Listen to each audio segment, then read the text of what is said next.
Good morning po. Tayo po'y mag-aral ng salita ng Diyos. John chapter 1, verse 16. Dahil siya'y puspos ng pag-ibig, naranasan natin ang masaganang kagandahang loob ng Diyos. So ngayong buwan ng December, pag-aralan po natin yung pong totoong kahulugan ng Pasko.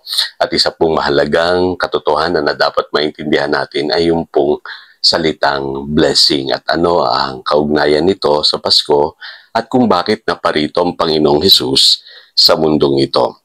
So sabi po sa Galatians chapter 3 verse 13, tinubos tayo ni Kristo mula sa sumpa ng kautusan. Ginawa ito ni Kristo upang ang pagpapalang ipinangako ng Diyos kay Abraham ay makamtan din ng mga hintil. So hindi ko na po kayo bibigyan ng isang theological discussion dito. Mahalaga maintindihan lamang ninyo na sa mundong ito meron pong sumpa.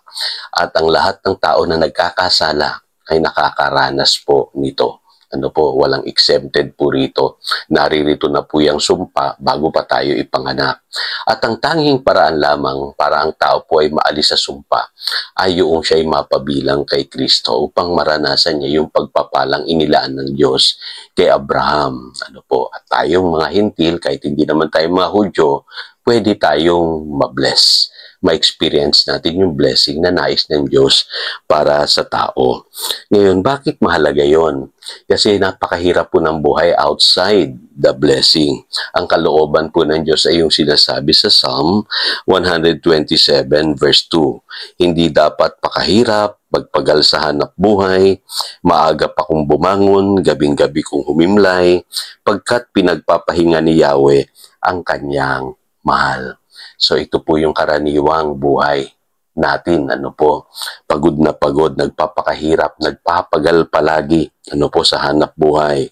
Maaga pa kung gumising, gabing-gabi kung humimlay, pagod na pagod, So, sa unang tingin, sasabihin ng iba, Pastor, di ba mahalaga naman yung talagang maging masipag tayo sa buhay na ito? Mahalaga po yun.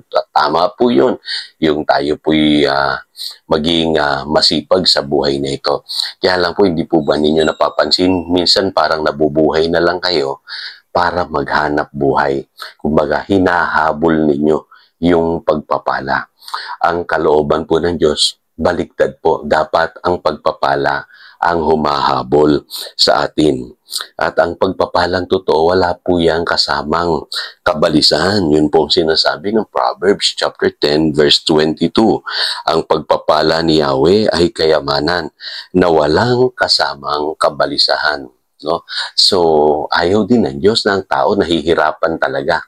Kaya lang nga po dahil sa siya'y nagkasala, ang tao ay patuloy na nakakaranas nitong tinatawag na sumpa sa kanyang buhay na kung saan ang buhay nagiging mahirap. Kaya kung titignan po ninyo sa Proverbs chapter 10 verse 22, sabi diyan, ang pagpapala ni Yahweh ay kayamanan. The blessing of the Lord makes us rich. At hindi kasama po yung tinatawag na kabalisahan.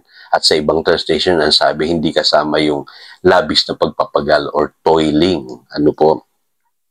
Ngayon, ano ba ang katangian ng taong blessed? Sabi, Psalm 112 verses 1 to 3, mapapalad ang tao na kay Yahweh ay gumagalang.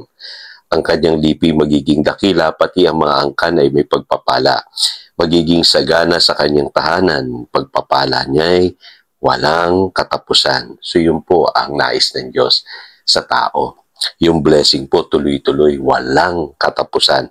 At maging yung ating lipi or angkan ay pagpapalain din. So in other words, generational po ang blessing.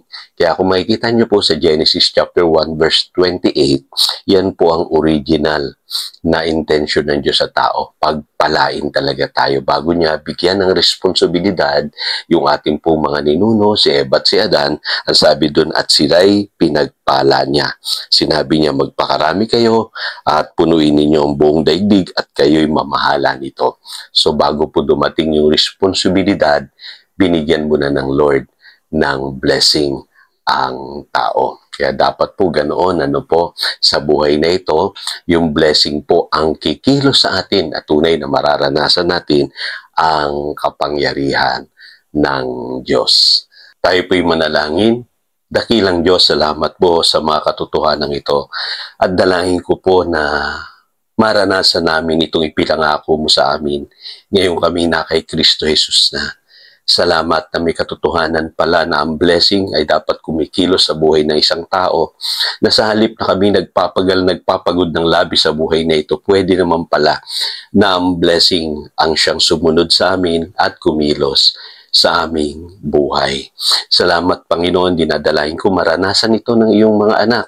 Bawat siya sa amin na hirap at pagod sa buhay na ito, iparanas mo ang tunay na blessing na nagmumula sa iyong anak na si Jesus.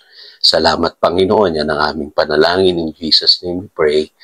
Amen. Again, ito si Pastor Jojo nagpapaalala upang daluyan tayo ng pagpapala, manatili tayo sa kanyang salita. Good morning.